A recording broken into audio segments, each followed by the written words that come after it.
இரண்டாவது, சில சென்டர்ல குரூப் 4 தேர்வுகள் முடித்த பிறகு அத பாதுகாக்கப்பட்ட விதம் சந்தேகத்தை ஏற்படுத்தி இருக்கிறது. சீல் பிரிச்சிருக்கிறாங்க, அந்த பாக்ஸ் முழுவதுமாக சீல் பண்ணல, ஹாஃப் தான் சீலா இருக்கு.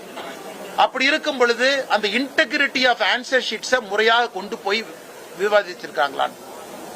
ஏன்னா லட்சக்கணக்கான மாணவ செல்வங்கள் எழுதக்கூடிய குரூப் 4 ஒன்று தேர்வுகள் முறையாக இல்லை, தேர்வு நடந்து முடிந்த பின்பு அதை பாதுகாக்கப்பட வேண்டிய விதமும் முறையாக இல்லை என்பது எங்களுடைய குற்றச்சாட்டு.